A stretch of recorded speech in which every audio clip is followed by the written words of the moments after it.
El micrófono, Maricel. ¿Tienes desactivado el micrófono, Maricel?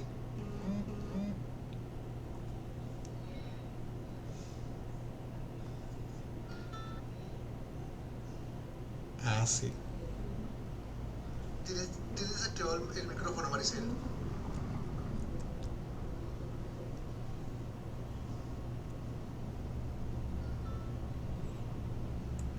Ah, sí. ¿Tienes desactivado el micrófono, Maricel?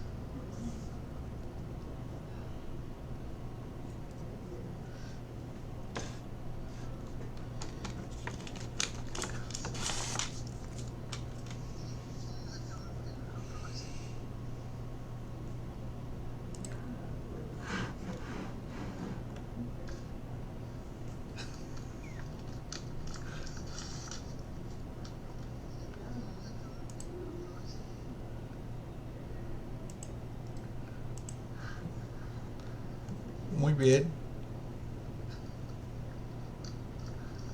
Muy bien, Eliana.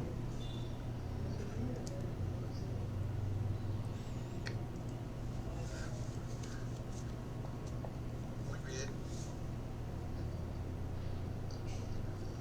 Muy bien, Eliana.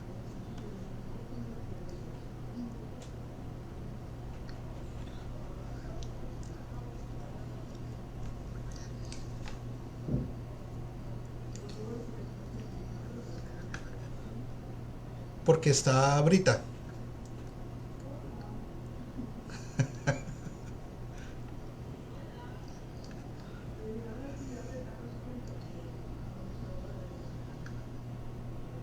Porque está Brita.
Bueno, muy buenas tardes, noches para todas y para todos. Les agradecemos mucho su compañía por estar con nosotros aquí en esta conferencia Teología Negra y de Colonialidad. Saludamos a los que están presentes, tanto en el Facebook como aquí en el Google Meet.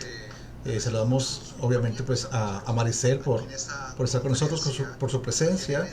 Eh, También a Paula, que es una catedrática de la maestría, y a Marta Sechmaster, directora de la maestría.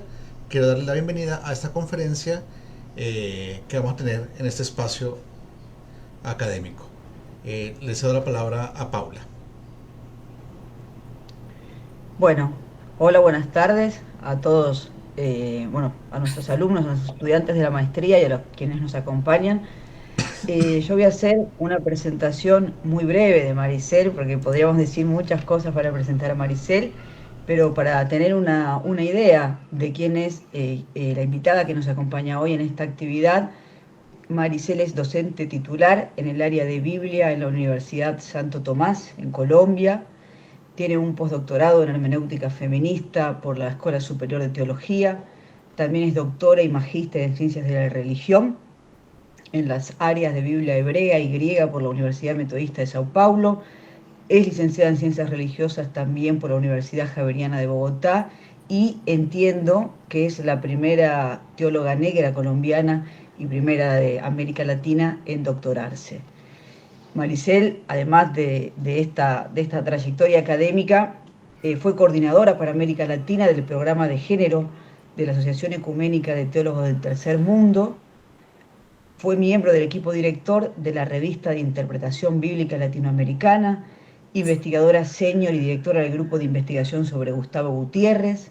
Y su ámbito de investigación, por nombrar algunas cosas, porque podríamos también incluir otros temas, refiere fundamentalmente al estudio del mundo afroasiático, Egipto y Etiopía en la Biblia, y su interseccionalidad con los estudios contemporáneos, sobre todo los estudios de género, de clase y de etnia.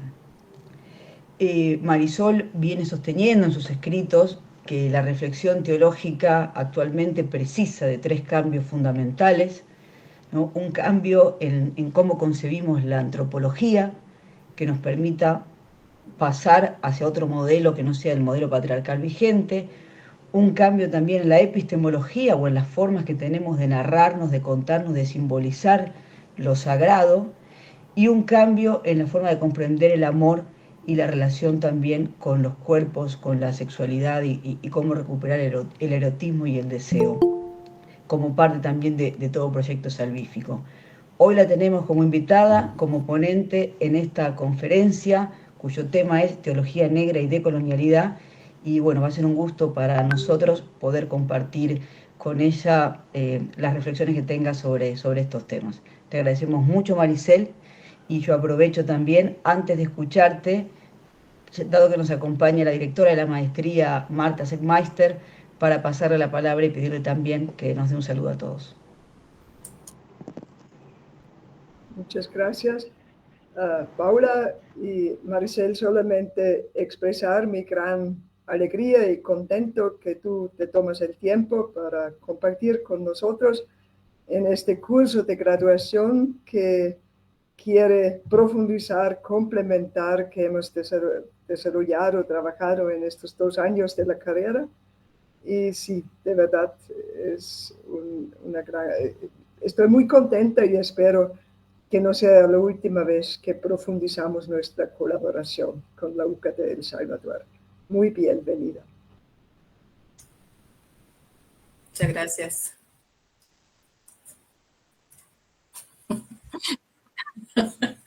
Buenas noches. Muchas gracias realmente por la invitación a Rodolfo, y realmente creo que la alegría es mutua, porque en todos estos procesos de trabajo, de liberación, desde pequeñita, cuando estaba en Grupo Juvenil de Salvador, siempre fue un lugar de referencia, ¿no?, para la teología.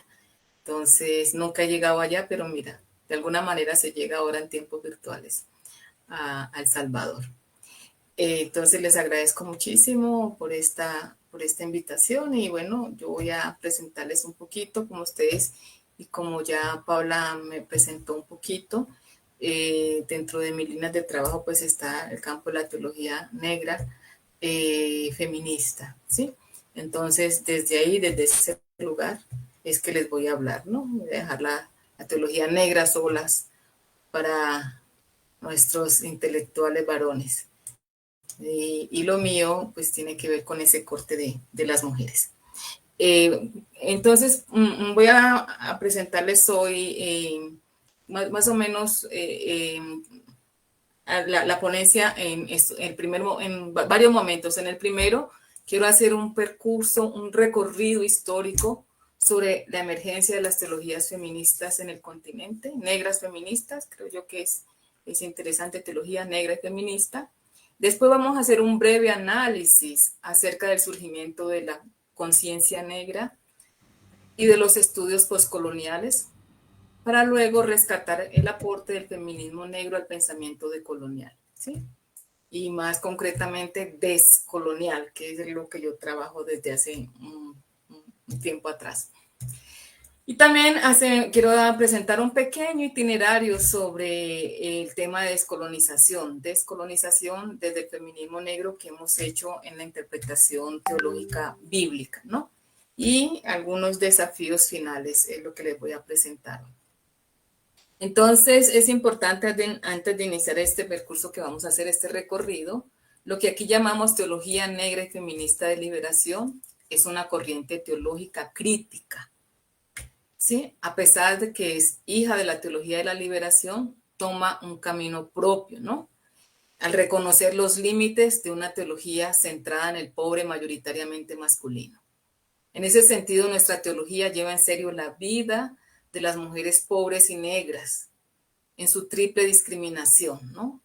Por negra, por mujer y por perteneciente a una clase social que no es de privilegio, ¿no? Que es lo que hoy desde los estudios decoloniales se llama las interseccionalidades, que se habla tanto en América Latina y que fue acuñada desde los años 80 por Kimberly Crenshaw, ¿no? Que justamente para ver esa triple discriminación, ¿no? Entonces, ya con esto de entrada les digo que es importante ir como a la génesis, a la historia, porque a veces llegan temas, nosotros siempre nos llega una cantidad de palabrones y no sabemos ni desde dónde llegan a veces, ¿no? Y casi siempre llegan por el bies Europa, Estados Unidos, ¿sí? Y en América Latina nos colocan una agenda para que trabajemos esos tópicos, ¿sí? Le colocamos en nuestra cara, pero casi todos estos conceptos, el mismo concepto de colonial, viene de esta corriente de Estados Unidos, con unos pensadores fuertes desde las ciencias sociales, ¿no? Entonces ahí llegó. Pero creo que hay que devolverle la patente a nuestros pueblos. Y en ese sentido creo yo que es necesario mirar este percurso histórico porque la resistencia a las colonias ya viene desde la esclavitud de las negras y de los negros. Entonces, justamente eso es lo que quiero hacer en este percurso. Entonces, podemos caracterizar la emergencia de la teología negra y feminista de liberación en 4 momentos, ¿sí? No siempre esos momentos corresponden a un orden cronológico, pues en las comunidades negras los conceptos de tiempo y espacio son diferentes al cronos occidental. Sí, nosotros tenemos un tiempo para empezar en las celebraciones, pero no tenemos un tiempo para acabar, ¿no? Tenemos unos mitos que nos remontan al primordio, pero que también nos encaminan hacia un futuro. Entonces, nuestro tiempo es mucho más espiral. Por eso no me gusta hacer, porque no quiero entrar en esa prusiana de una línea del tiempo así fija, ¿no? Quiere decir que cada una de estas fases no es vista como la superación de una fase anterior, ¿no? Constantemente nosotros vamos, regresamos y nos proyectamos. El primer momento entonces se remonta al siglo XV y XVI, la época en que ya sabemos, los africanos y las africanas fueron comercializados como mano de obra de España, Portugal, Inglaterra y Francia. Pero también, obviamente, toma siglos anteriores, pues la historia negra ya se inicia en el continente africano. Desde ese tiempo entonces se registran una larga historia de esclavitud y de resistencia que duró más de 3 siglos. Muchos religiosos, muy religiosos los africanos encontraron un importante potencial para su liberación desde la resistencia, ¿no? Y la religión de alguna manera fue un potencial para ello. Muchas boicotes, rebeliones, peticiones, fugas, incendios, asesinatos, ¿no? Especialmente por veneno, automutilaciones, insurrecciones, eran inspiradas en la fe cristiana, en la cual las mujeres ciertamente participaron. Su resistencia también viene de las canciones religiosas, de espirituales, entonadas en las plantaciones durante el trabajo de las prácticas mágicas, ¿no? Del arte del bien querer, de los rituales religiosos. El arte del bien querer, por ejemplo, consistía en preparación de porciones, de baños, de ungüentos, amuletos, para cautivar por decir algo, al hombre amado, ¿no? Sabemos que eso, para que los hombres no fueran infieles, pero eso lo hacían. La toma resultaba insuficiente si no estaba acompañada de oraciones y de conjuros apropiados. Las mujeres participaron también en esos procesos de lucha por la emancipación. Por ejemplo, en Venezuela tenemos a Guiomar, la esposa del negro Miguel, ¿no? Que combatió junto con él en la rebelión de los esclavos, ¿no? Y ella fue proclamada reina. Quiero traerlas a ellas porque dentro de ese proceso casi siempre son las invisibles, ¿no? El segundo momento de esta teología negra y feminista de liberación incluye las luchas por la emancipación de los movimientos abolicionistas de los siglos XVII y se extiende hasta finales de los años del 60, de la década de los 60. Esta fase entonces se caracteriza por una crítica radical al racismo institucional. Ese periodo fue marcado por la lucha de las negras y los negros cristianos contra las instituciones esclavistas que mantenían la ideología separatista. En este siglo, por ejemplo, tenemos a Wiwa, que fue la esposa de Benko Dioho. Benko Dioho fue un líder del Palenque aquí en Cartagena de Indias. Ella asumió el liderazgo cuando su marido fue asesinado, cuando su esposo fue asesinado en 1621, en el Palenque de San Basilio, en Colombia. Juana Francisca Polonia y Agustina, por su vez, fueron mujeres que también lideraron procesos de resistencia en el mismo Palenque. En el siglo XVIII, María Valentina y Juana Llanos fueron líderes de las rebeliones en 1771 hasta el 74, en la región de Barlovento, en Venezuela. Luisa Maín, también en Brasil, participó de esas revueltas en Salvador Bahía. Si hiciéramos un inventario entonces de las mujeres que participaron dentro de ese proceso, creo que la lista sería mucho mayor. El hecho es que estas mujeres siguen silenciadas en la historia, ¿no? Y política, económicamente, y ellas estuvieron resistiendo dentro de ese proceso. Yo lo que quiero decir es cómo vamos viendo en este percurso histórico hasta donde llegamos a lo decolonial. El feminismo negro en los Estados Unidos surge entre el abolicionismo y el sufragio en la segunda mitad del siglo XIX.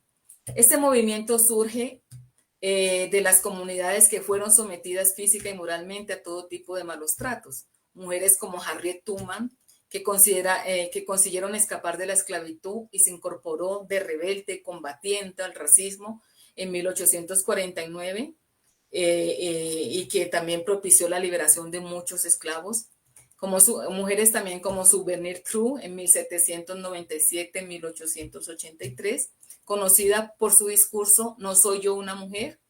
Este es un feminismo que no nace en un escritorio, ¿no? No nace en un escritorio, más en la vida cotidiana de las mujeres. No es un feminismo segregacionista, ya que tuvo como aliado a los hombres. Con ellos participaban de la lucha abolicionista y con las mujeres blancas también participaban de la lucha por el sufragio femenino. Es por eso un movimiento interclasista, ¿no? En el año de 1865 se recibe la enmienda de abolición de la esclavitud, y esto es la ruptura de la diferencia entre un hombre libre y un esclavo, del negro con el blanco. Y esta enmienda se extendió el derecho al voto a los hombres negros, pero solamente en 1920 ese derecho también fue concedido a las mujeres blancas y a las negras. Ya en los inicios del siglo XX, se percibe una migración de los sectores rurales a los urbanos, emergiendo un feminismo negro adscrito a la clase trabajadora. En el transcurso de las 3 primeras décadas, las canciones, las sonatas, venidas del periodo anterior, dieron origen a los blues, ¿no? A los cantos de resistencia, ¿no? De pronto se convirtió esto en un espacio que circulaba el discurso oculto de las mujeres. Esta expresión musical hablaba del cuerpo, de los deseos, del control femenino de su propia sexualidad, de su experiencia vital como mujeres pobres y negras trabajadoras. En las 2 décadas siguientes, las migraciones continúan del sur al norte, del mismo modo que creció la segregación racial. Pero es durante la década de los años 50-60 que se dieron diversas transformaciones, entre otras cosas por la emergencia del movimiento por los derechos civiles. Nuevos actores, nuevas actrices irrumpen en el escenario político. Fue así como en el año de 1955, Rosa Parks, pionera de ese movimiento, se niega a ceder su lugar en el autobús a un hombre blanco. Ella fue presa y ese acontecimiento generó protesta en todo el país. Pero la historia casi siempre solamente recuerda a los líderes masculinos que estuvieron allí, como el pastor bautista Martin Luther King, o el líder del movimiento negro musulmán Malcolm X, y de otros movimientos como el panafricanismo, donde el liderazgo de las mujeres es invisibilizado. El tercer momento se inicia en la segunda mitad de la década de los 60. Ahí comienza a aparecer la producción de la teología negra de corte académico, ¿sí? La norteamericana, que entre otras cosas ya lleva implícito la opción preferencial por los pobres, que viene también de periodos anteriores. Y va hasta finales del 70. En ese contexto, en el año 64, la Ley de los Derechos Civiles promulga el fin del racismo y de la discriminación. En esta fase, entonces, se destaca el trabajo de James Cone y de otros académicos norteamericanos. Entre ellos podemos nombrar a la teóloga Teresa Howard, a Jacqueline Grant. Y en América Latina, a la luz de la teología de la liberación, las comunidades comienzan a cuestionar el papel del pobre negro, ¿no? Dentro de la categoría, del pueblo negro dentro de la categoría pobre.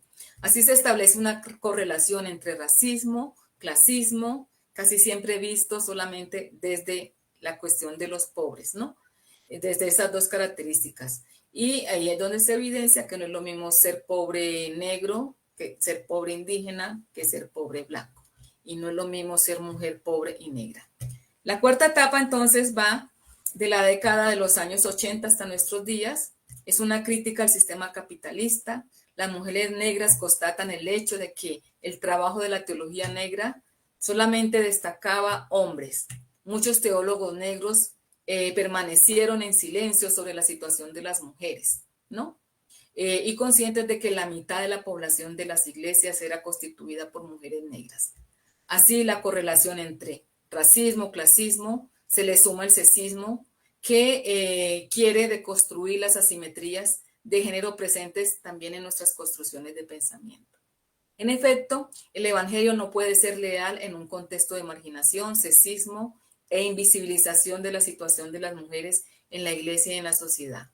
En los años 80 se plantea un problema de los feminismos blancos. Comienza a cuestionarse el heterosexismo epistémico presente en el pensamiento político feminista de cuño occidental. Por ejemplo, en el 85, la teóloga Dolores Williams, ella argumenta lo siguiente: hay ambigüedad en los feminismos, porque también estos feminismos son racistas.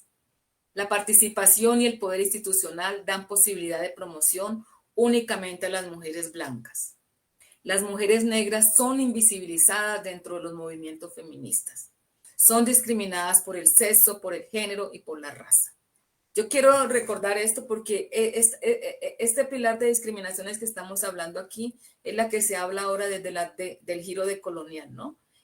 Pero desde la teología, hace tiempo veníamos trabajando, desde la década de los 80. Esta teóloga introduce todavía el término mujerista, ¿no? Womanist teología, para asumir la teología y la interpretación bíblica feminista negra norteamericana. Plantea entonces una cuestión ética para la teología cristiana que según ella es responsable también por la reproducción de ideologías racistas y sexistas. Hasta aquí este primer punto que le habíamos llamado génesis de la teología negra y feminista latinoamericana. Vamos a mirar entonces ahora el otro punto de la Black Theology, de la teología negra, la conciencia negra, ¿no? En el Caribe entonces, en la segunda mitad del siglo XX, y más concretamente en Jamaica, bajo el liderazgo de Marcus Garvey, en 1887, en 1940 vive Marcus Garvey. Ahí se consolida el movimiento Rastafari, ¿sí? Que surge entre los más pobres de los pobres, los descendientes de los antiguos palenques de la isla. Paradójicamente, a lo que argumentamos, este parece haber sido un movimiento de hombres, ¿no? Sí, porque desloca a las mujeres del escenario y solamente coloca en escena a las mujeres, ¿no? E infunden entonces la idea de que la tradición judaica legada de Etiopía, es decir, inspirados en su libro sagrado que se llama El Quebran Nagash, donde está inspirado en Salomón y la reina de Saba, ¿no? Y esa idea de volver entonces a África, a Etiopía, el león de Judá, los remanescentes que están allá, ¿no? De hecho, los falachas son los judíos negros de Abisinia, que tienen esta tradición de Salomón y Saba, pero que Jamaica toma y esto existe desde allí, ¿no? Este movimiento entonces se convierte rápidamente en la base cultural de resistencia en la diáspora africana. César Bull nos dice que, fue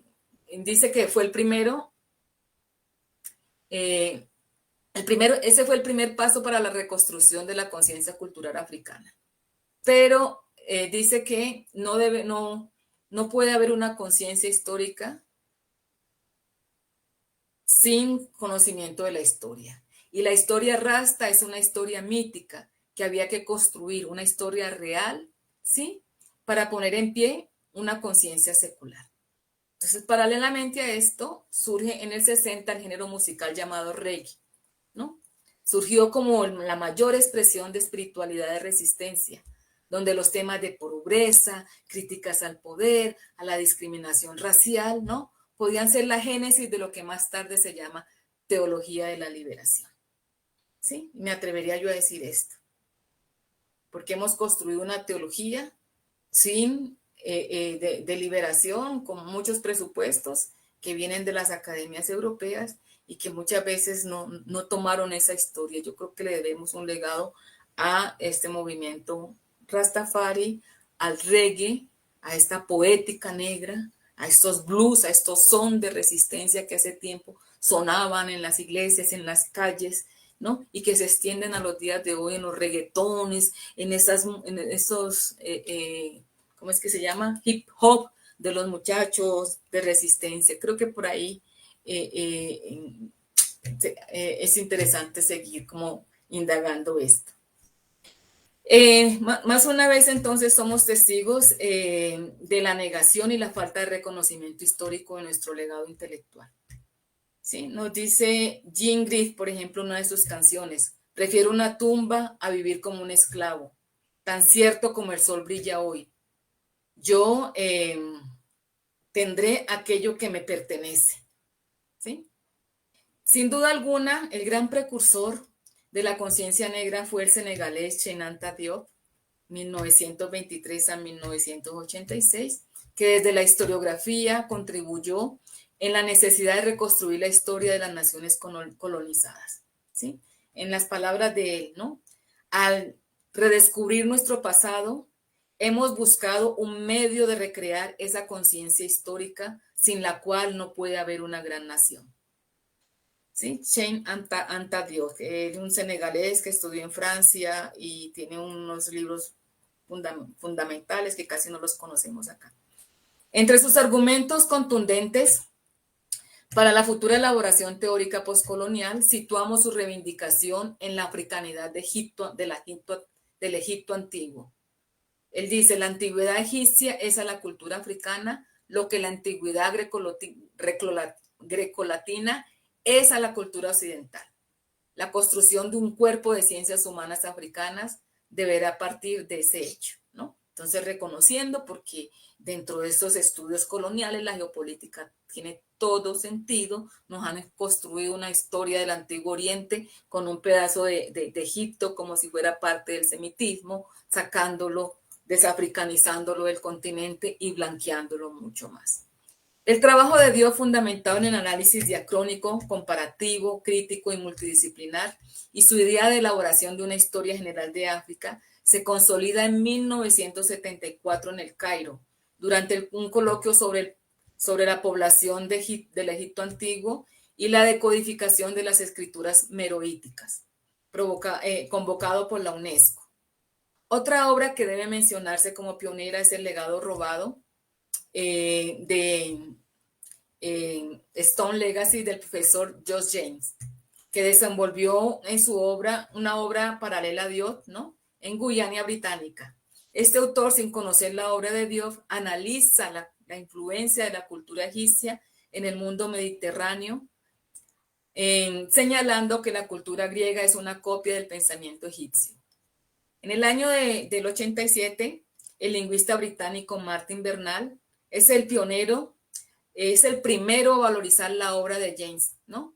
En su libro Atenea Negra, las raíces afroasiáticas de la civilización occidental, y él reconoce que hay un legado egipcio en la cultura griega.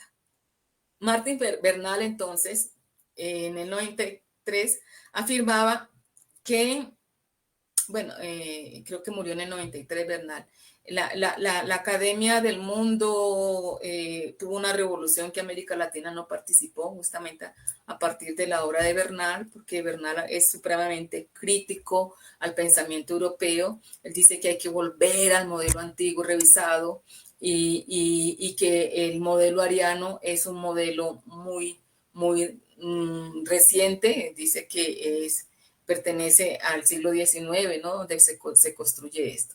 Entonces, él dice entonces lo siguiente, afirma que la comprensión del mundo a partir del mundo ariano era reciente y propone regresar al modelo revisado antiguo, en lo que se reconoce como las raíces africanas en los orígenes de la civilización mediterránea. Martín Bernal entonces dijo además que la comprensión del mundo a partir del mundo ariano semita, los hijos de Sem, pertenece al siglo XIX. Entonces dice, hay que regresar al modelo antiguo revisado, y esto obliga a repensar las bases fundamentales de la llamada civilización occidental en la historiografía. En este modelo, los pueblos del horizonte africano, los camitas, los hijos de Cam, habían influenciado a los pueblos del Mediterráneo y no al contrario, como habitualmente se enseña. La tendencia recurrente de los positivistas es la descualificación histórica. Entonces dice que Barney descalificaron el trabajo de Bernal porque él decía que él se fundamentaba en mitos, en las genealogías, y que eso es una creación que no tiene nada que ver, ¿no? Entonces, a partir de allí comienzan a descalificar. Y entonces, ¿qué es mito? ¿Qué es historia? La Biblia no tiene mitos, lo que tiene es historia, etcétera, etcétera. Ya ustedes entienden qué es el positivismo y qué es lo que realmente se está trabajando. Esta contribución de Bernal para algunos exégetas negros ha sido fundamental, ¿sí? Porque es posible demostrar en qué medida la cultura judaica tiene su génesis en las tradiciones míticas y genealógicas africanas. En la narrativa mítica, por ejemplo, del paraíso de Génesis 2, 10, 14, encontramos la más antigua mención del llamado creciente fértil, que va desde los ríos Tigres y Éufrates hasta el Nilo. El Edén allí descrito se extiende a Etiopía, Cus en hebreo, ¿no? Esto es evidente. No en tanto, los estudiosos de la Biblia insisten que el río que circula las tierras de Etiopía sería un afluente del río Jordán, porque no puede ser el Nilo. ¿Sí me hago entender? Edward Udenfeld, él afirma que el río Gijón, que cerca las tierras de Etiopía, es una adaptación del curso del Nilo a Meroé y Abisinia. Entonces, está bañando la región de los Grandes Lagos. La distribución geográfica de los descendientes de Noé es dada después de un breve sumario en Génesis 10, 1 a 13. Y esta genealogía, que representa una larga era, Sugiere áreas en las cuales las diversas familias migraron. Jefté y sus hijos fueron colocados en las inmediaciones de los mares Negros y Caspio, extendiéndose para el oeste en dirección a España. Muy probablemente los griegos, los pueblos indogermánicos y otros grupos afines descendieron de Jefté. Los 3 hijos de Can eran habitantes de África. Posteriormente se expandió para el norte y para la tierra de Babilonia en Asiria. La construcción de ciudades como Nínive, Calá, Batel, Acat y otras vienen de esa raíz genealógica. Canaán, el 4.º hijo de Can, se establece a lo largo del Mediterráneo, que se extiende desde Sidón a Gaza, al este. Can y sus descendientes ocuparon el área norte del Golfo Pérsico. Elán, Asur, Arán y otros nombres de ciudades fueron asociados a los semitas después del 2000. Ciudades como Mari y Nahor se tornaron centros de destaque de la cultura semita. La cuestión que se coloca entonces en este percurso es por qué la insistencia en un origen semita del pueblo de Israel. Si el modelo antiguo testificaba en la Biblia, ¿no? Entiende que África había influenciado la cultura semita, ¿sí? ¿Por qué no decir qué precedió al semitismo? ¿Qué hubo antes? ¿Por qué comenzamos la historia cortada? Hasta aquí parece que hay una ruptura epistémica con las aproximaciones anteriores. Sí, parece que las mujeres nada tuvieran que ver con este proceso. Los intelectuales negros excluyeron en su contribución a las mujeres de las etapas anteriores, desconociendo su papel en la historia. No obstante, ellas están allí, diseminadas, en medio de discusiones de varones negros, etcétera, etcétera. Por ejemplo, en el panafricanismo eran solo, la primera conferencia panafricanista eran solo negros y 6 mujeres, pero ahí estábamos, como secretaria o como estábamos, pero estábamos. Y retraer la memoria de las mujeres es importante, ¿no? Ahora, de la conciencia negra a los feminismos poscoloniales.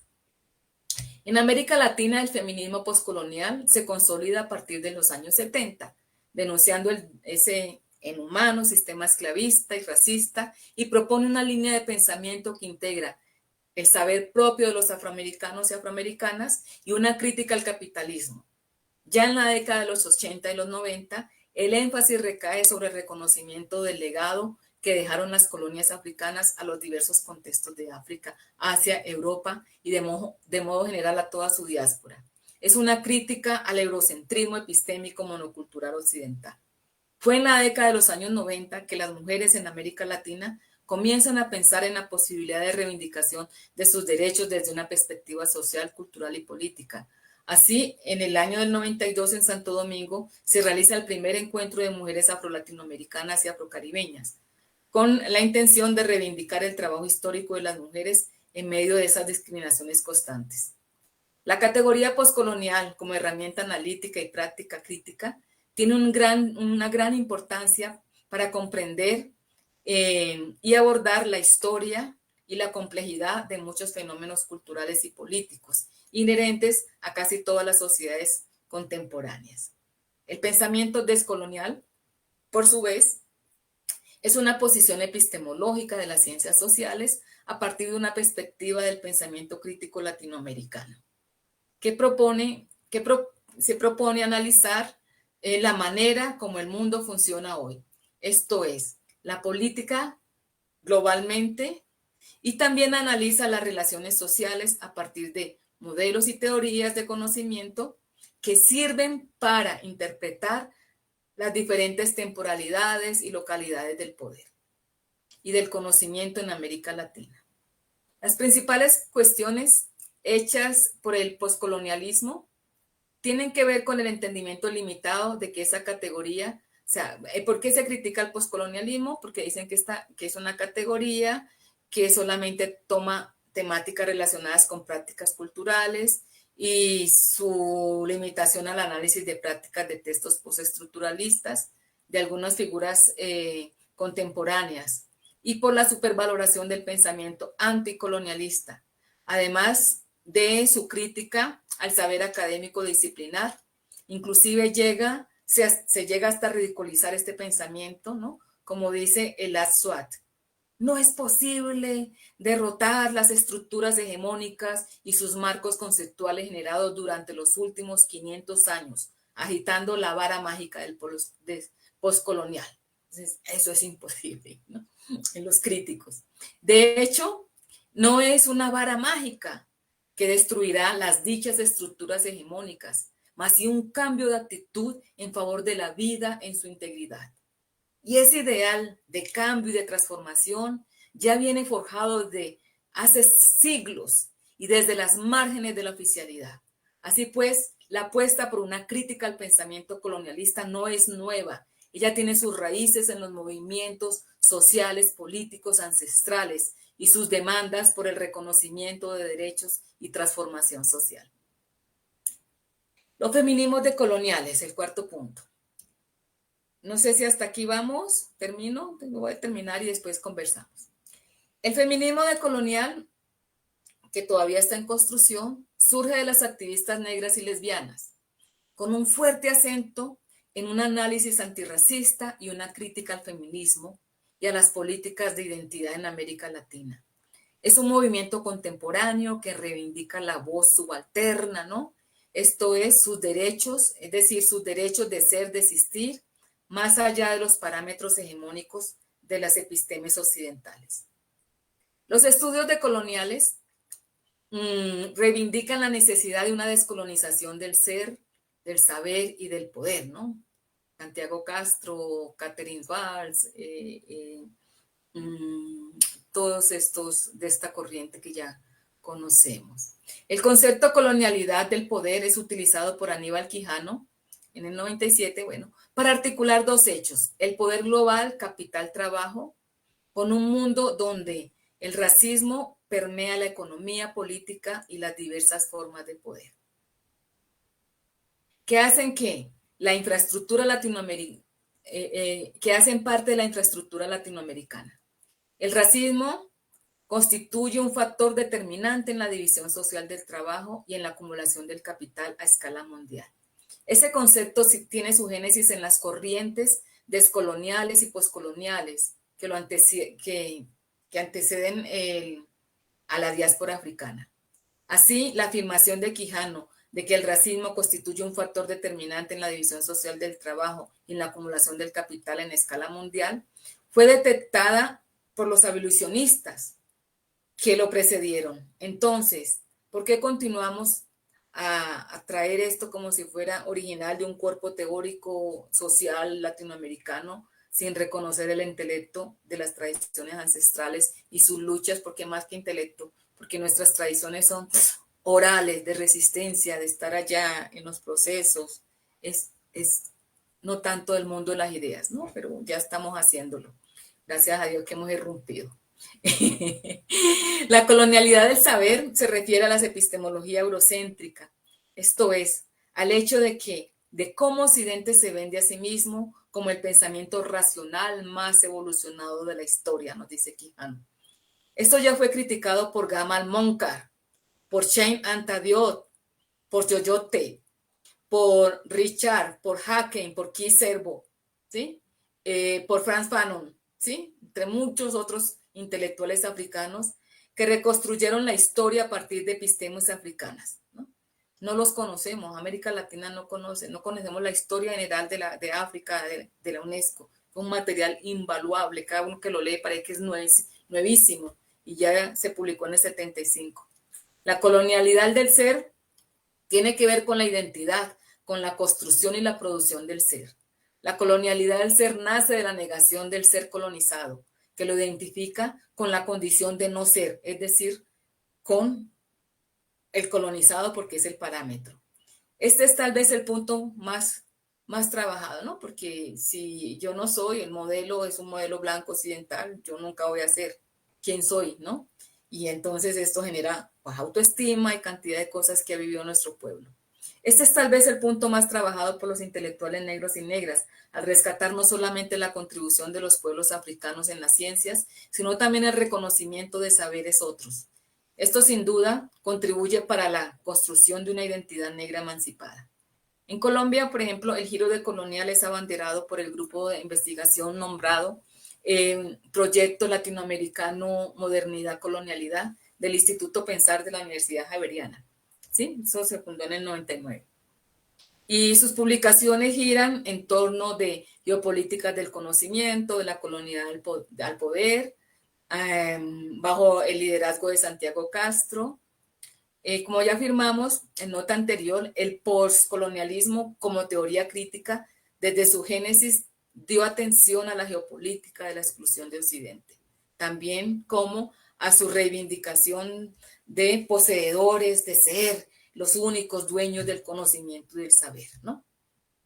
Y único, ven que no fue para esto, pero cuando entramos en todas esas teorías eugenistas y todo, ¿no? Sabemos cómo hubo una negación desde la historia, desde la filosofía, desde todo, ¿no? De todas las ciencias, diciéndonos como salvajes, diciéndonos, nos llevaron a zoológicos, nos llevaron a museos, hicieron de toda clase de experimentos para ver quién era y para al final decir que no hicimos ciencia, no hicimos absolutamente nada, ¿no?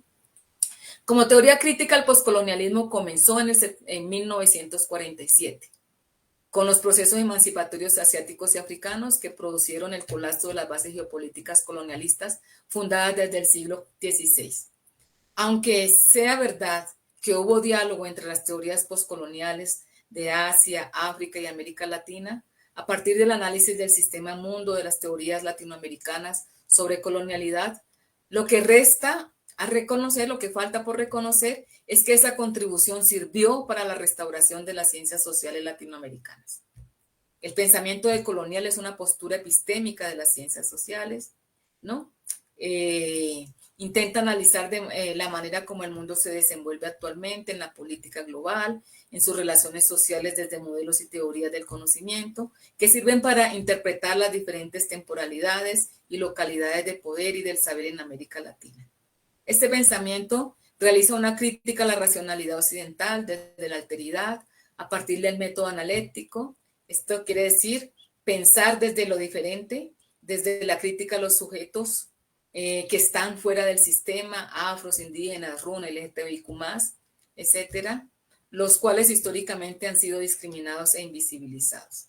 No se trata entonces de redescubrir tradiciones ancestrales contrapuestas tanto en el plano histórico como en lo político a la modernidad occidental. Se trata más bien de trabajar en la construcción de una estructura más compleja de lo que la propia modernidad, para abrirnos sin duda al reconocimiento de una pluralidad de modernidades determinadas por las diferentes formas de adopción en diferentes contextos históricos y geográficos, ¿no? Por el encuentro entre historia e historias. En el campo de la educación, por ejemplo, en los estudios teológicos que más nos tocan, ¿no?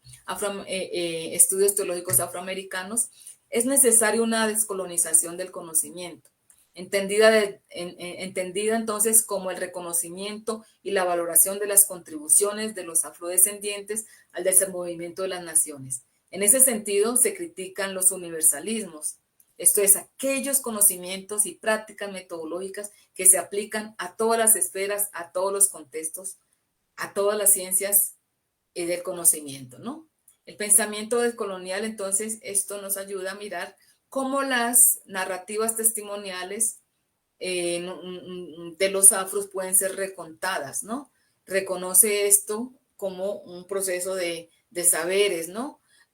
Hoy la Academia Latinoamericana, y yo lo digo que acompaño también varios estudiantes de maestría y doctorado en educación, casi siempre me llegan solo los que trabajan con negritud y con pueblos indígenas, unos trabajos maravillosos, y ahí donde decimos, hoy se dice, hay otros saberes, pero saberes que están influyendo, determinando y produciendo cambios al sistema de enseñanza, al sistema como nos tienen, de generar artículo más artículo, revista cultal, y no sé qué.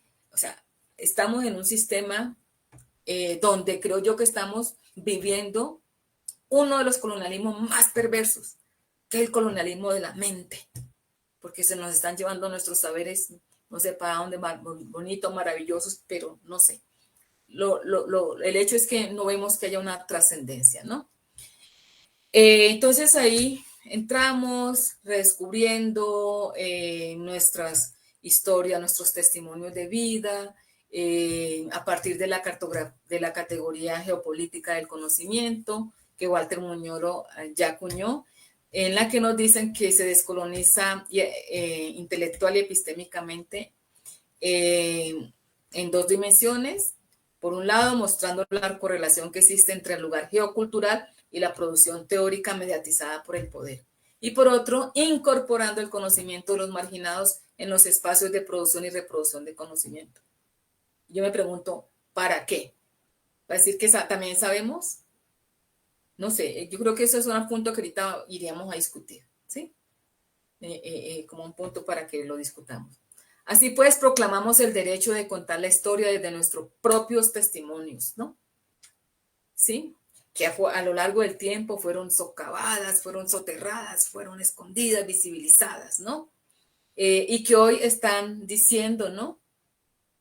Que desde el continente madre, sus hijos e hijas de la diáspora siguen haciendo justicia en favor del reconocimiento pleno, ¿sí? Y que ojalá de una vez por todas se produzcan o se reconozcan esos saberes desde las márgenes, pero con academias nuevas, renovadas. Decimos, ¿para qué o para qué vamos allá? Vamos a hacer una tesis de grado, problema, marco teórico, no sé cuánto, y cuando uno va a ver, todas las tesis tienen el mismo marco teórico. Cambian el orden, porque estamos a la moda. La moda hoy es de colonial y entonces traemos a toda esta gente. ¿Para qué? No sé. Perdónenme, pero me pregunto yo, ¿no? Y el último puntito ahí como para terminar, que ya estamos sobre la hora y Rodolfo está riendo. Vamos a ver, Biblia y descolonización desde la teología negra feminista. El tema de descolonización en los estudios bíblicos no es nuevo, no viene de las corrientes coloniales, decoloniales y postcoloniales. Bueno, no, pues de las descoloniales, pero no de lo de ahora, ¿no? Surge de un proceso crítico que viene desde la Segunda Guerra Mundial, ¿sí? En lo que se refiere a la relación de interdependencia política y económica de los territorios o colonias con relación a las naciones extranjeras. En este caso, los habitantes nativos africanos que hacían parte del creciente fértil antiguo como los israelitas, ¿no? Entonces, digo que la idea aquí no es nueva, o sea, no viene solamente a partir de la Segunda Guerra Mundial o de todo esto. Esto es una cuestión que viene desde allá, desde los mismos textos bíblicos, desde el antiguo creciente fértil que estamos allá, ¿no? El pensamiento descolonial revisa la tradición bíblica, descubre que los pueblos del horizonte afroasiático dejaron un legado importante en la religión de Israel, ¿sí? ¿Qué legado? Por ejemplo, cuando estaba hablando del Jardín del Edén, otro legado. Dicen que el tribalismo es un proyecto que viene de la India, de la casta. El tribalismo es un proyecto africano, de familia ampliada, de pariente. Todos son parientes. Hasta los siervos son parientes, de parentela. Es otro tipo. Cuando yo voy al Gran Quilombo aquí, donde yo nací, en el Chocó, donde viene mi padre, y llego allá y soy prima, sobrina, pariente. No conozco a nadie, pero somos familia, ¿sí? Ese es otro modelo del Israel tribal, ¿no? Rompe con patrones y valores preestablecidos por la tradición occidental, cuestiona el acceso al conocimiento eurocéntrico, al modelo epistemológico universal para todos los pueblos y para todas las culturas, cuestiona las epistemologías de matrices eurocéntricas, reconociendo que son construcciones creadas y perpetuadas a lo largo del tiempo, que pertenecen a épocas y espacios entendidos como definitivos, totales, ¿no?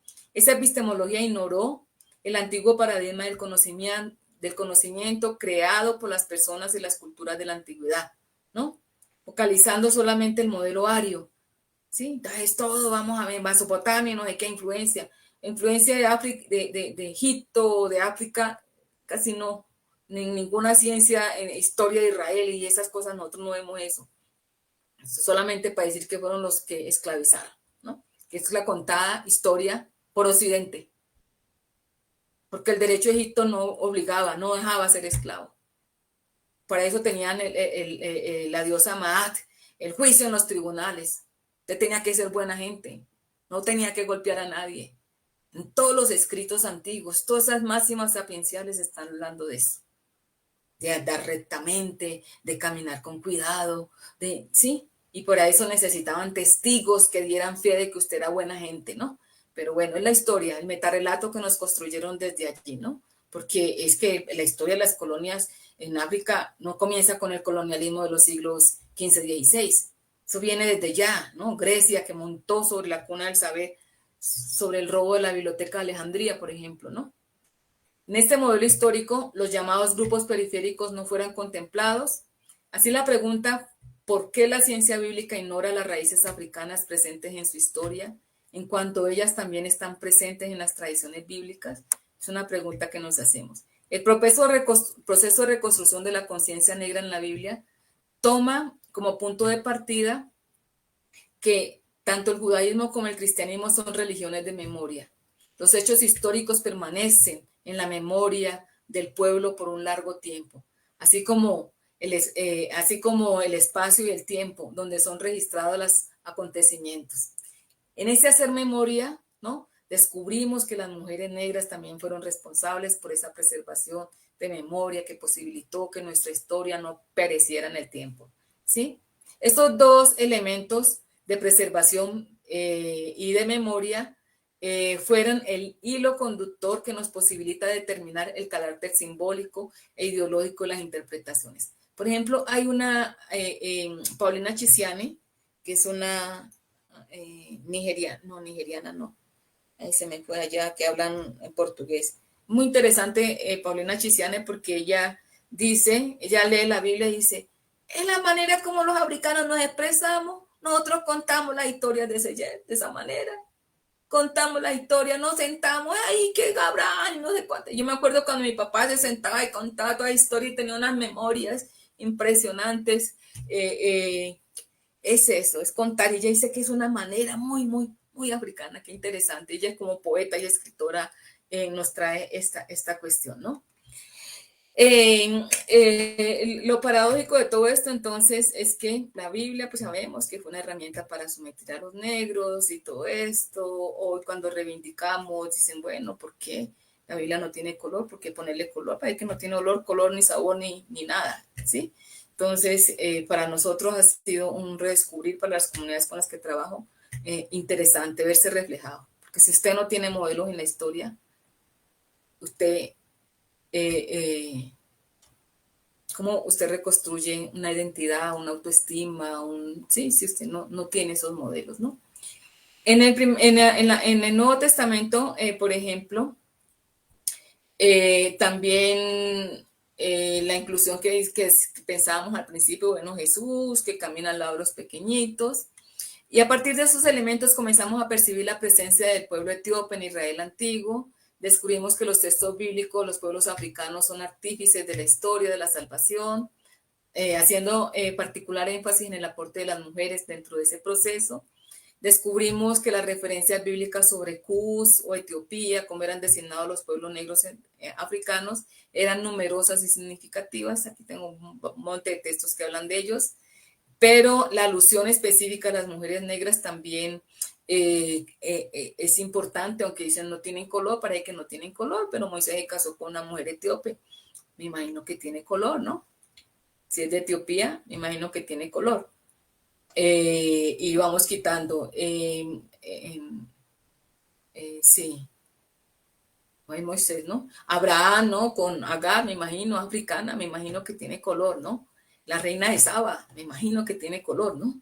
Candace, que es muy interesante esa reina de Saba, porque ella es mencionada en las 3 religiones del libro, es fundamental, aparece ella allí. ¿Quién es ella, no? Hay muchas mujeres, ¿no? Releemos los textos desde allí, viendo en cada una de las etapas del pueblo de Israel y el cristianismo naciente, cómo aparecen, cómo eclosionan de una manera interesante para decirnos algo.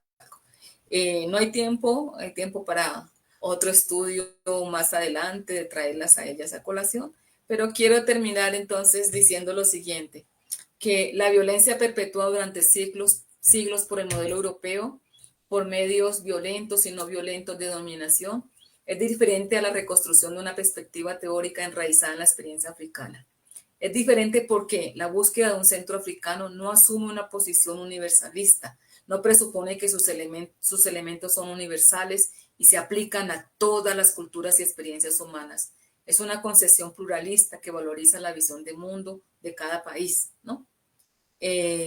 Nos dice Elisa Lakin, la tarea académica afrocéntrica consiste en estudiar, articular y afirmar lo que diferencia el punto de vista africano, identificando al mismo tiempo los postulados supuestamente universales del eurocentrismo y desenmascarando su naturaleza específica.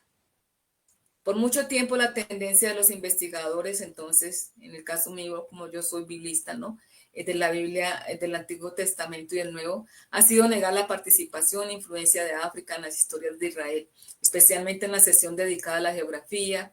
Es presentada una visión diferente de la región siro-palestina, las penínsulas arábicas y mesopotámicas. Egipto es estudiado apenas en pocas líneas y en el tópico referente al Oriente Antiguo, en vez de estudiarlo en una sesión especial dedicada a África, ¿no? De la misma forma, cuando hablamos o miramos para un mapa de la tierra en la Biblia, hay una tendencia a desafricanización de Egipto.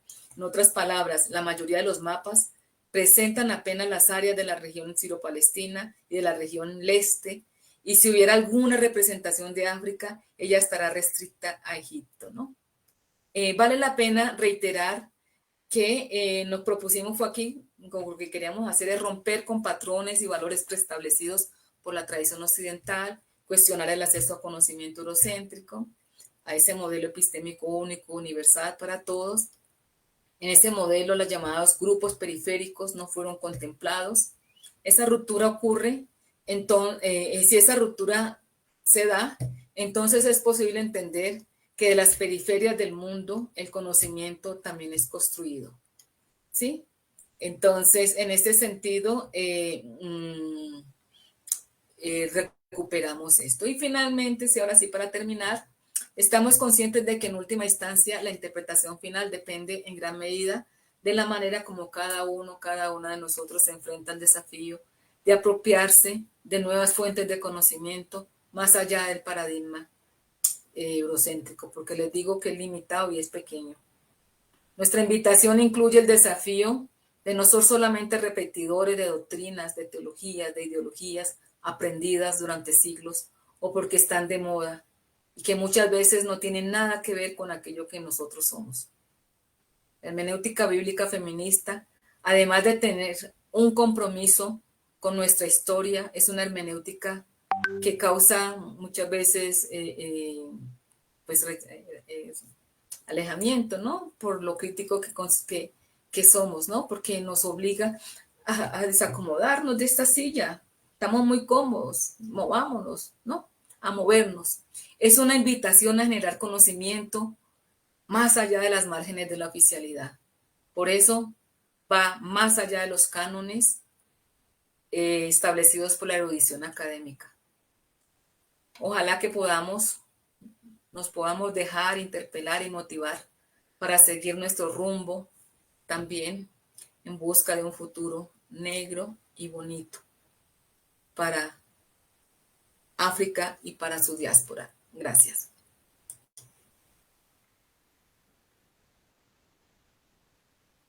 Muchísimas gracias, Maricel. Gracias por plantearnos esa estructura tan completa y dinámica que nos permite comprender y conocer mucho más esa necesidad también de recuperar ese espacio negro de la teología y de, como muy bien lo decías, no olvidarnos de eso que existía y que hace parte de la historia, y que por eso también la teología latinoamericana hoy más que nunca requiere ese espacio.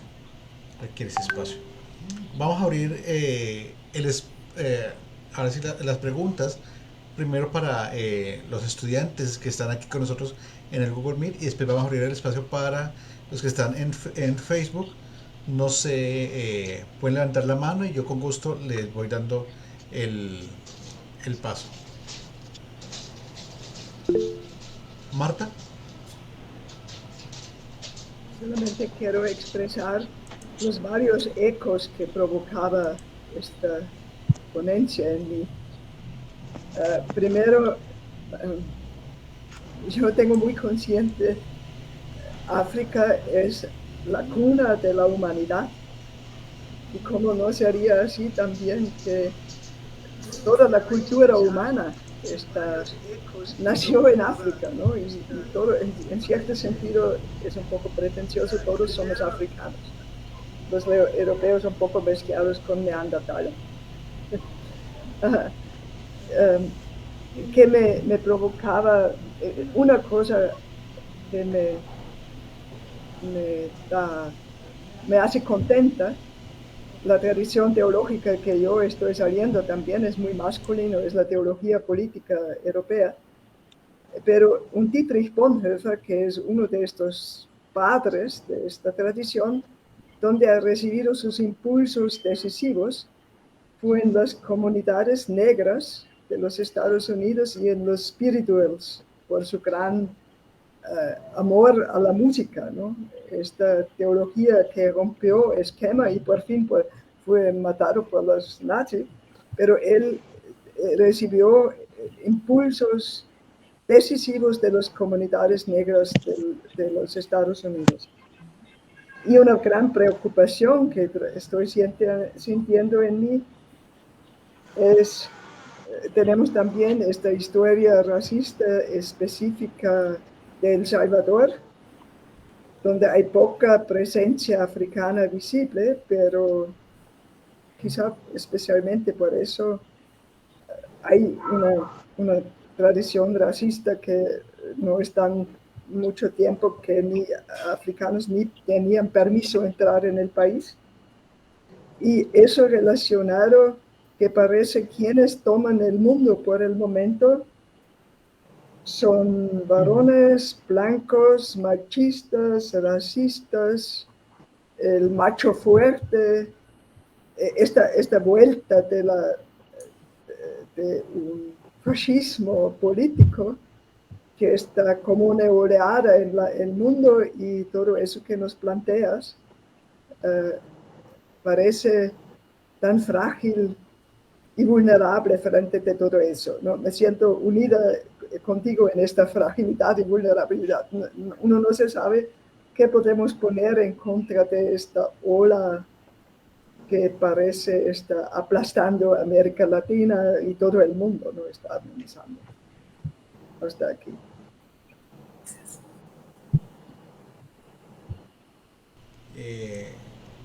Los estudiantes, compañeros que quieran hacer preguntas, pueden levantar la mano, prender su micrófono.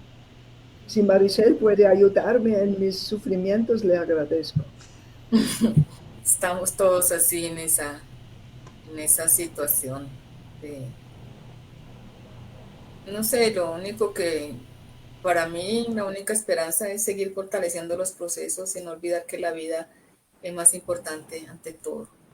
Y creo que lecturas contraculturales necesitamos con urgencia. Nosotros ahorita estamos haciendo un número pensando en Palestina, en la revista Ribla, justamente porque es necesario decir una voz desde el mundo, desde aquí. Queremos paz, queremos vida, queremos derecho a existir, a vivir en medio de todas nuestras diversidades humanas, porque somos todos criaturas, ¿verdad? Criaturos. Entonces, creo yo que para mí la fortaleza sigue siendo los grupos pequeños, ¿no? Yo ahorita no creo en macrocambios estructurales, no. Pero no podemos políticamente dejar estos espacios que nos posibilitan pensar, estructurar, en mi caso escribir por lo menos las ideas, ¿no? Como un legado que puede ser que ahora no digan nada, pero que haya una transformación, un interés, que un estudiante se aproxime y dice, hey, profe, te copié, quiero hacer esto. Eso ya es una cosa interesante, ¿no? Ahí son las pequeñas cositas que van sumando.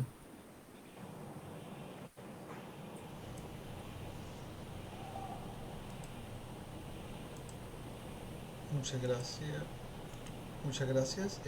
Seguimos esperando las preguntas. Quien quiera hacer preguntas de los estudiantes de la maestría. Antonio.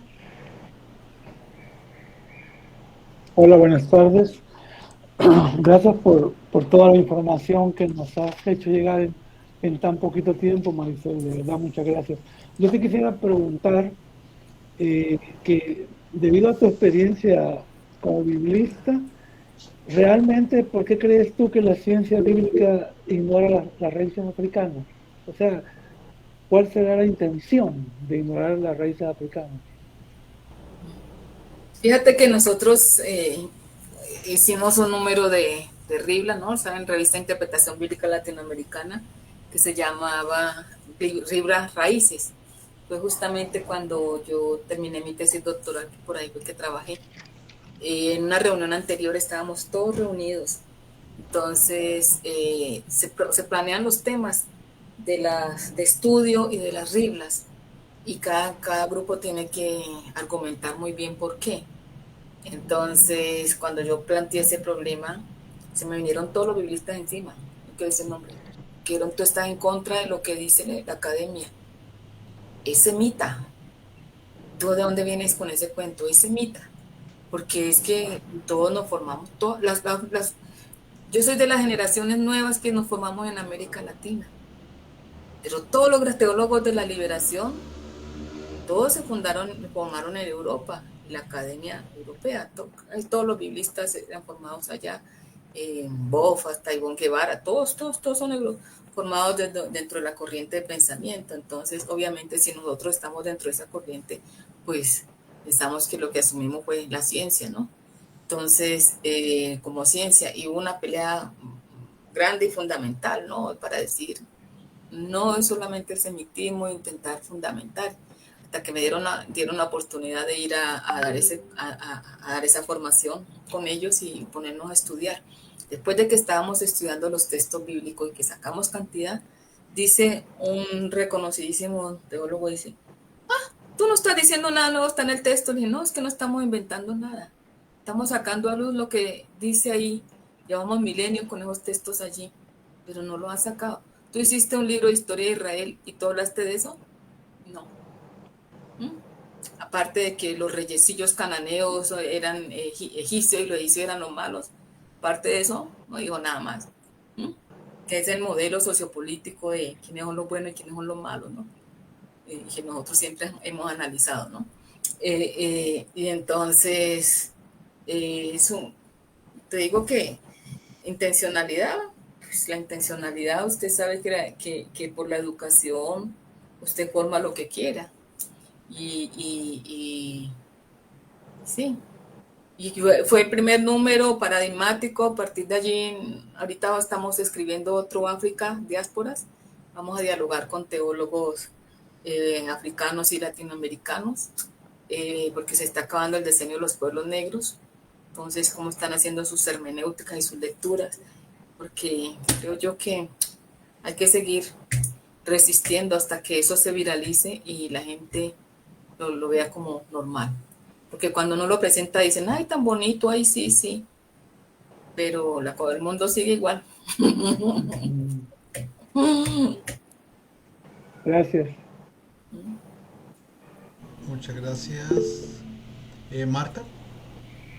Como también soy uno de estos tremendos teólogos formado en Europa, solamente para entenderlo bien, Maricel, que lo trágico es cuando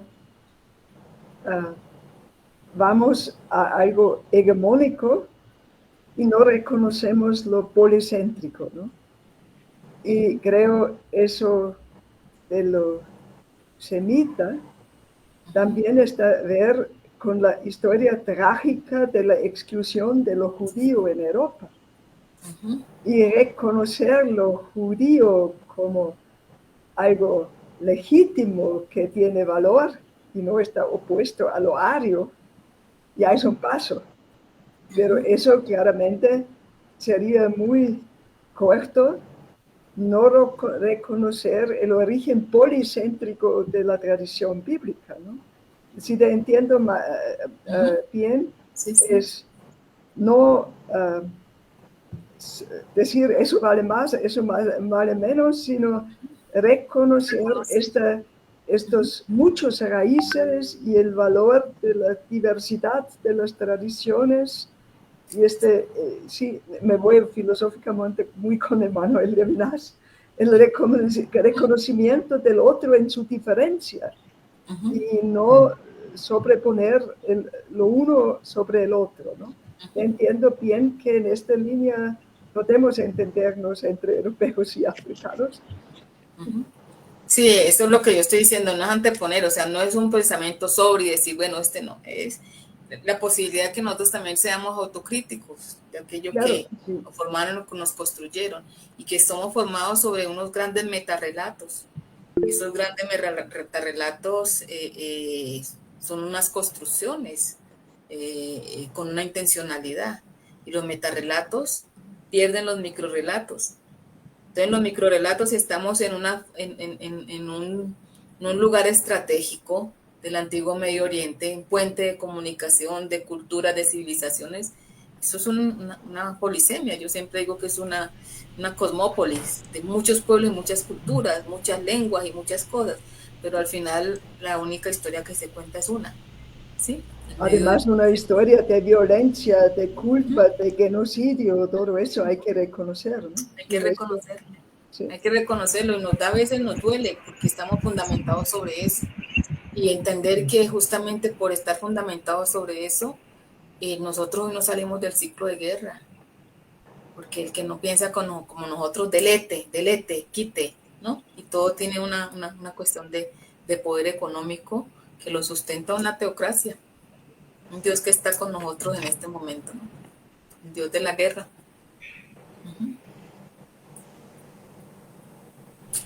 Muchas gracias. Vamos con Sandra, porque has levantado la mano. Sí, a ver si me escuchan, es que yo tengo un poco de problemas con internet, pero bueno, solo quería agradecer, estoy maravillada de oír todas las cosas. Yo escuchaba todo lo que estaba diciendo de los textos y es como de repente ver una luz ahí en la oscuridad, porque efectivamente leemos eso que estaba en África, que tal cosa, pero el hecho de, me gustó como decía usted, seguro que tenía color tal persona o tal situación, es como abrir, ¿verdad?, a romper los paradigmas y los esquemas que uno tiene, como dice Marta, con una teología ya aprendida, que ya como que no podemos salir de alguna manera, está como encasillada, vamos a decir algunas cosas, y a veces no por maldad, porque no es que sea por maldad, pero es para mí una cosa maravillosa después cuando es como abrir un nuevo horizonte, ¿verdad?, escuchar esto y irme imaginando los textos que ya los conocía y, ay, es verdad, digo, bueno, sí, eso sí, no lo había pensado así, entonces me deja con muchas cosas para seguir profundizando, para seguir investigando y muchas gracias, ha sido muy enriquecedor, de verdad, siento que he aprendido cosas nuevas en este rato que he estado escuchándola. Muchas gracias. Gracias, Sandra. Eliana. Muchas gracias por todo que ha hablado y a mí me parecen muchas cosas porque yo vivo acá en África, estoy en Mozambique. Entonces, que todos los días miro lo que pasa con las mujeres, que son las mujeres que están a frente de las familias, que están a frente de las cuestiones más sociales, pero a mí, en la escuela que estoy trabajando, hay una cosa que me llama muchísimo la atención, que somente de un grupo de 25 maestros, de 25 profesores, somos solamente 4 mujeres. E a educação para as mulheres é uma questão muito difícil acá. E me quedo com esta questão de que como podemos fazer para que as mulheres, sobretudo as mulheres africanas, se possam seguir adelante sem ser tão submissa, uma vez que elas é que estão à frente da família, das igrejas, de las coisas que se passam, de las plantações e tudo mais. Como que podemos tentar cambiar? E este ano uma coisa também me chamou muitíssimo a atenção, que o número de niñas de la escola ha diminuído. Então, se muitas niñas, as famílias lo sacaram porque estão dando privilégio para que os muchachos estejam estudando. E é a mulher que está à frente. Então, muitas coisas que falou a mim me deixam inquieta com como que o que puedo fazer, como puedo tentar ajudar todas estas niñas que estão acá. Muitas graças. Gracias. Paulina Chisiana es de Mozambique. No sé si la conoces. ¿Sí? Eu estou em um lugar muito distante, então aí não conosco muitas pessoas. Gracias, Eliana. Santa Isabel. El micrófono. Sí, sí, gracias. Buenas noches con todas y con todos. Llegué tarde, disculpen, y estuve como a más de un cuarto, o creo que un poquito más de la ponencia de Maricel, ¿no? Yo me quedaba dando vueltas, Maricel, en el colonialismo del poder, desde el ser, el saber, yo me imagino que tiene relación con el conocimiento, como dice Aníbal Quijano, del epistemeo, como dicen otros, ¿no? Del poder de ejercicio de las relaciones. Pero me daba dando vueltas y lo cotidiano, la praxis, es verdad, y en este relato hablamos en América Latina con todas las influencias hegemónicas de la praxis histórica, ¿no? Pero la praxis cotidiana, aquellas relaciones que no aparecen, memorias, como has dicho, que no se visibilizan porque son memorias pequeñas, de, por ejemplo, cómo cuido a mi niña, cómo llevo al hospital, qué necesito, ¿no?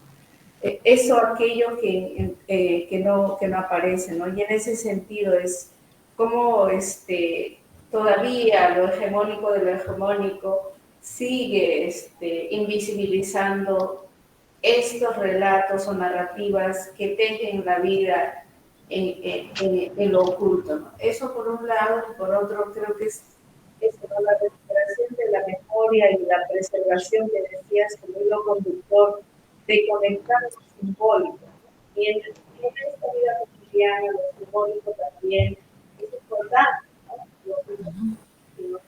Los libros grandes que marcan procesos y experiencias. No sé, hay una relación con la praxis cotidiana, pero no es importante. ¿Cómo también profundizamos la praxis, el hacer cotidiano, que está como colonizado desde el saber, desde el ser, desde el conocer y desde el poder.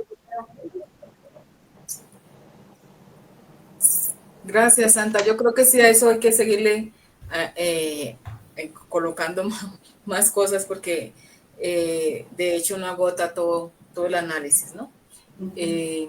Por ejemplo, Silvia Regina de Lima, que es una teóloga también afro, ella habla de la colonialidad del alma. Y la colonialidad del alma es una de las colonialidades más difíciles de entender, porque ya toca la columna vertebral de nuestra fe. Y cuando usted mueve cuestiones de fe que están allí ya costuradas, acomodadas desde tanto tiempo, es muy complicado. Ahí es donde caíamos en la cuestión de la formación. Es muy complicado. Entonces, por ejemplo, entender la Biblia como un proyecto colonial es muy complicado. De un Dios que permitió que otro pueblo fuera a Egipto, saqueara, y primero que no es ecológico, manda una cantidad de plagas, ¿no? Leyendo esto con mujeres negras decían, pero ¿cómo es posible ese Dios?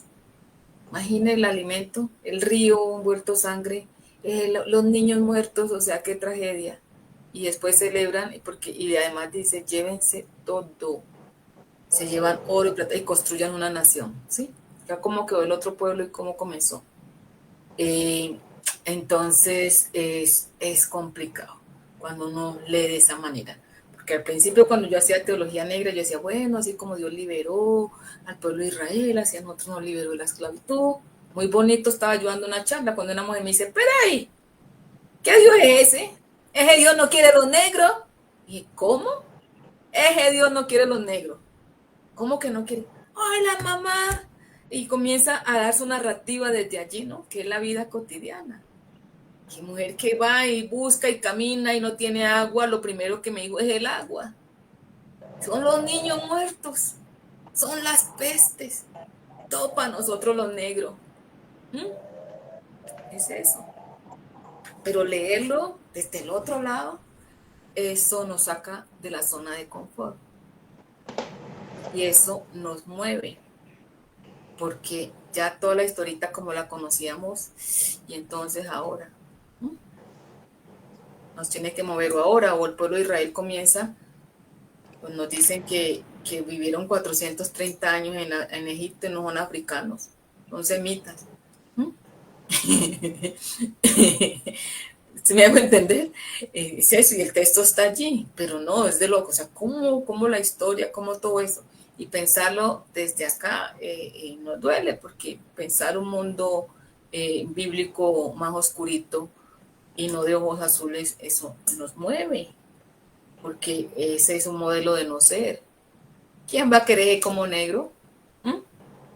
Es complicado, nos mueve todo.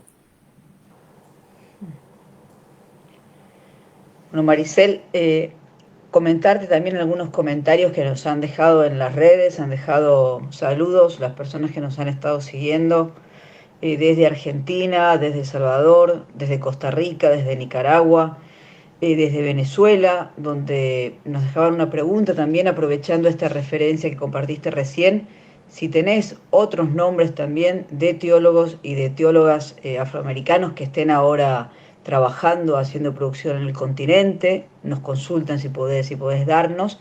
Y también nos dejan otra pregunta para hacerte. Dice Mario Luna que se siguen haciendo hermenéuticas coloniales desde el centro de poder y que lo que vemos es que en las iglesias se siguen comprendiendo los textos bíblicos desde el mundo blanco, lo que muchas veces lleva a caer en un fundamentalismo político-religioso. Y lo que pregunta Mario es, ¿qué pensás vos y qué crees que que el hacer hermenéuticas negras liberadoras pueda tener un potencial, un impulso para repensar también muchos de nuestros conceptos y de nuestras prácticas desde la teología de la liberación? Esto nos deja Mario y te acercamos la pregunta para que puedas también contestar. Definitivamente el uso y la manipulación de la Biblia es bastante fuerte. La pandemia, por ejemplo, fue un detonante.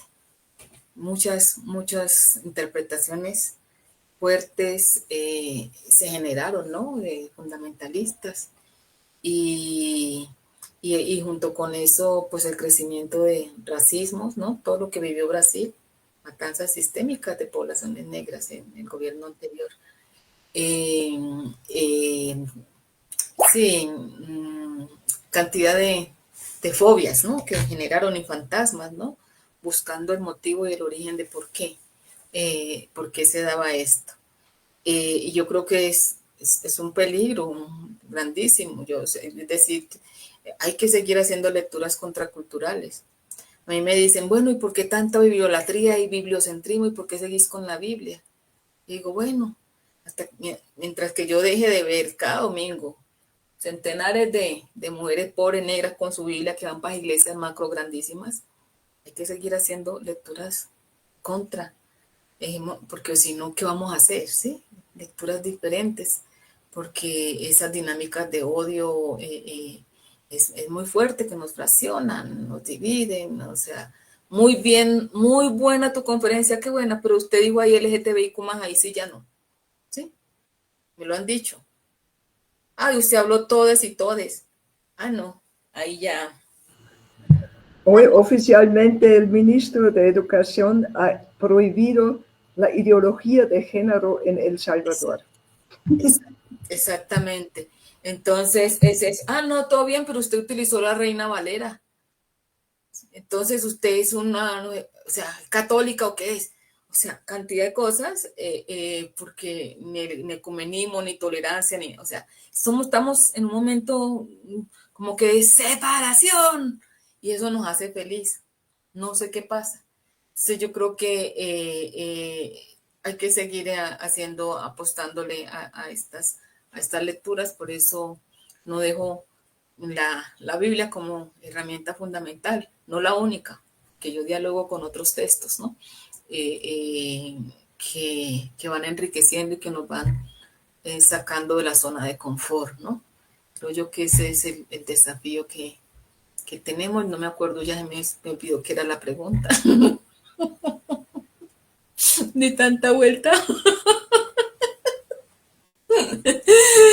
Pero era por ahí, tenemos que seguir haciendo lecturas más diferentes y sin miedo.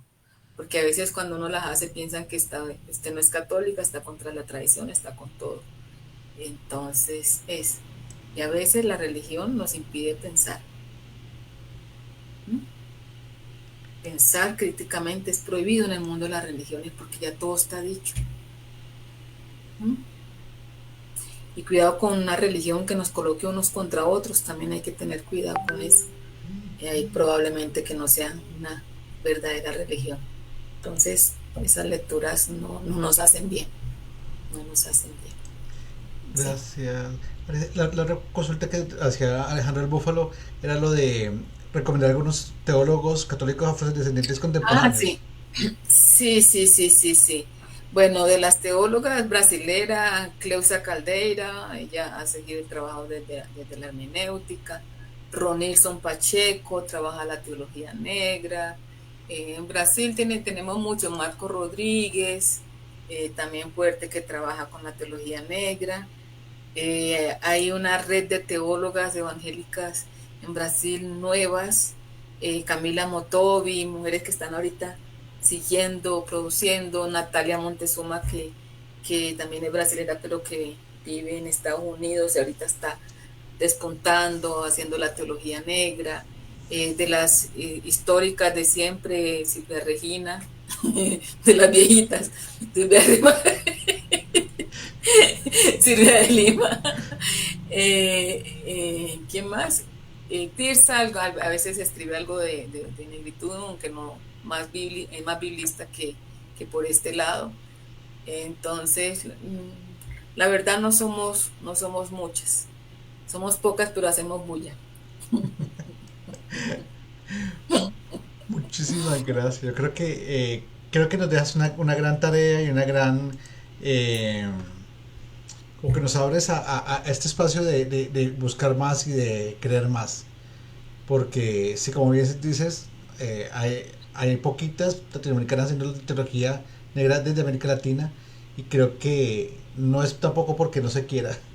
Creo que hay muchas mujeres que quieren hacerlo, y creo que esos espacios hay que seguirlos abriendo desde lo académico, desde lo comunitario, pero también, si es posible, también desde lo eclesial. Creo que es necesario estos espacios. Maricel, muchísimas gracias. Yo creo que para nosotros ha sido una experiencia muy positiva y muy importante tenerte esta noche.